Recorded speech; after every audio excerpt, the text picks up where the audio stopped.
Dear friend, I want to continue a story, a travel story. After the cold mountainous regions, we started our way to the east. Since this was a trip with the goal of passing through as many states as possible, we did not take the fastest route. And with our need to recharge extra from time to time, this inevitably caused a conflict in my schedule.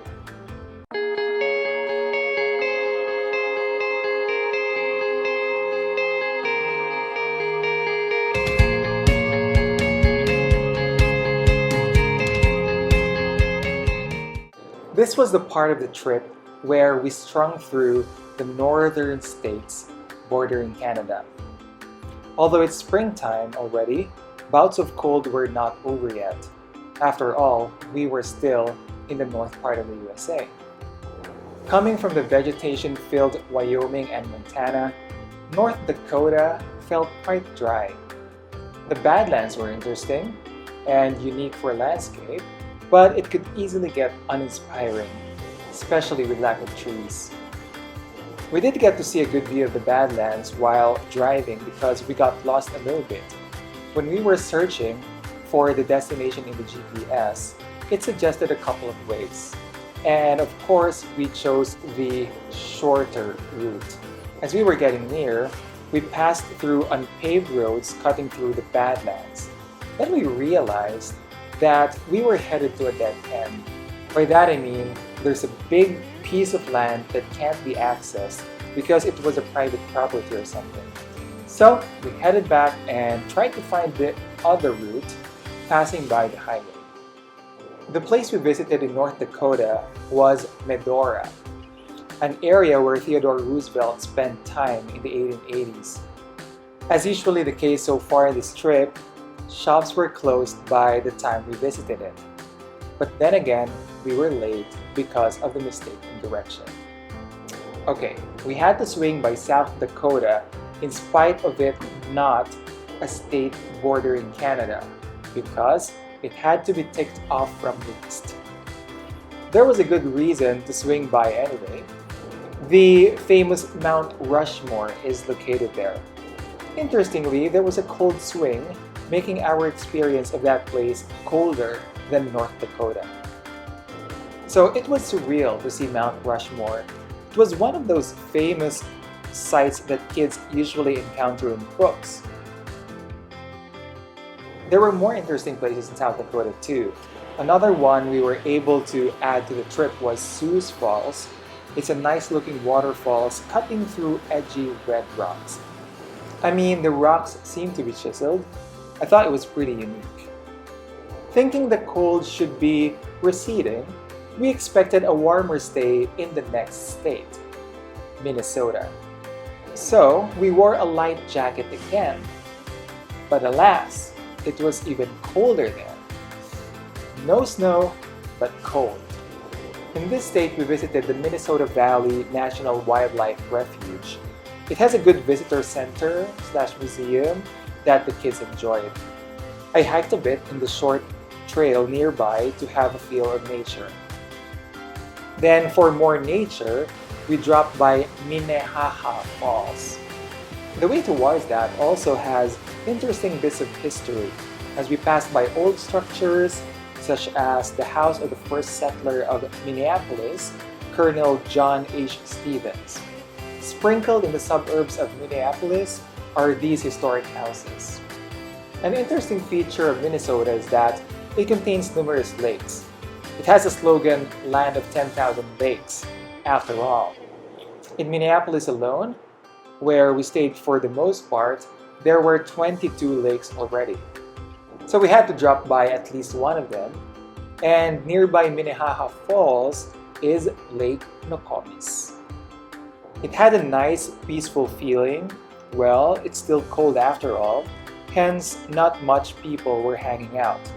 Brr. Our light jacket was just not enough. Alright, next to Minnesota is another state with thousands of lakes. Even more actually, Wisconsin. In this state though, we didn't visit any lakes. Instead, we went to the impressive Milwaukee Art Museum. The building itself is art, with amazing architecture. A special feature outside is the wing-like sunbreaker on top. It does change position into open wing to closed, depending on the time of day. And inside, there was so much artworks to see. My favorite among them is the 3D art Edge of England by Cornelia Parker. Our next pit stop was 3 states down, along the coast of Lake Michigan. But before that, we stopped by Chicago, where we had late lunch/early dinner. We're not sure how to call that anymore. We've been to Illinois before, so we just stopped for food and coffee, knowing that we had many choices there. Incidentally, a friend from high school was having a vacation in Chicago. It was an exciting coincidence, so with the limited time I had, I walked quickly to her family's accommodation to have a 30-minute catch-up. Very brief but fun. Then I rejoined my group and we resumed driving. Another first state for us was Indiana, but we just passed by it. By the evening, again, we arrived at our hotel, this time in Michigan. We stayed at East Lansing because it's near Michigan State University. My cousin was taking an online photography class at the time, and she wanted to visit the providing university. It was also an opportunity to meet her photography instructor. The group was feeling the exhaustion of traveling for miles and miles that we made the decision to stay for 2 nights in Michigan. It's getting clearer that we would have more delays in this trip. So, I would not make it to my scheduled flight back to Manila. I was slated to fly back to the Philippines in the middle of May. That's because I committed to attending a friend's wedding. So I had to make the decision of rescheduling my flight. I apologized to my friend as I wouldn't be able to attend his wedding anymore. And then I rebooked my flight to the same date as my relatives would go back to the Philippines, which was in early June. Before leaving Michigan, we visited a town with a very interesting name, Hell. There wasn't really much in there, it's just funny to stop by a town named Hell. After that, we got the hell out and drove to Ohio to see the Rock and Roll Hall of Fame in Cleveland. Per usual, we were late to arrive in the area that the museum was closed already. We just had a bunch of photos outside. It still looked nice there. We continued the road trip, pushing on to our next pit stop, which was in Pennsylvania, near Lake Erie. We arrived at night already. The next day, we dropped by Presque Isle State Park to get a good view of Lake Erie. It was just a nearby point of interest before resuming our drive to the east. We would later explore a slice of Pennsylvania anyway. So eastward, our next stop was New York. Of course, at upstate New York, we had to see the Niagara Falls. On our way, it rained quite hard and it was slowing us down.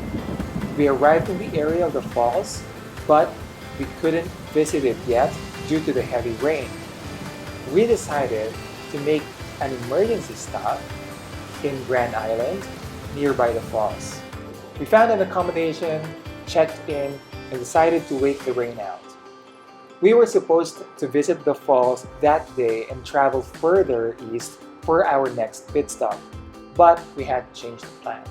The advantage of this emergency stop was that we got to see Niagara Falls at night. When the rain finally stopped, we thought of visiting the park in the evening. Ignoring the dead feel of the area, the Niagara Falls with lights looked so good. It was amazing. The next day, we went back to the falls to see it in daylight and to enjoy a livelier state of the park. It's funny that at one point, my phone signal changed to a Canadian provider, and my carrier gave an automatic text message welcoming me to Canada. Niagara Falls is largely at the USA side, thus you could see the stream up close. The disadvantage of that is you can't have a nice panoramic view of the falls from afar, and that advantage goes to Canada. It's no wonder the Canadian side is noticeably livelier from a tourism perspective. We wished we had a Canadian visa at the time. For several minutes, we were at the gate wishing we could cross to Canada just for that moment. Whew! Time to move to another state bordering Canada, Vermont.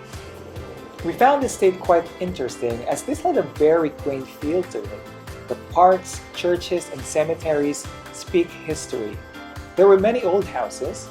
The antique shops sit well in this area, I must say. Next to Vermont is the small New Hampshire. We didn't intend on exploring it anymore, but of course, we stopped at the stateside. We kept on driving afterwards. And finally, after more than 5,000 miles, we reached our farthest destination, Maine. We set a 2-night stay there as a Maine pit stop. It's a milestone destination. We were so excited to see what's in it and generally just happy for the achievement. Again, this big group was slow to move that we could not visit all those interesting places we pinned. So we just had to ensure visiting Portland Headlight at Fort Williams Park. We visited a few more corners of Maine, but apart from the famous lighthouse, we just enjoyed downtown Portland. One notable thing was the fun vibe at the Capitol. The people seemed to be quite chill and friendly, which was great considering how cold the place was. I guess the ocean really makes people feel good. And speaking of ocean, fresh catch from it was definitely another highlight of the trip. In this nice downtown, it's no surprise that we found one cool coffee shop, and it's one of my faves in the trip, Bard Coffee. Maine was definitely a state we wanted to see more of, but as much as we wanted to stay more, we had to go back. However, with the trip's main goal in mind, it was definitely a long way back. I'll tell you the rest of it, friend. Jericho.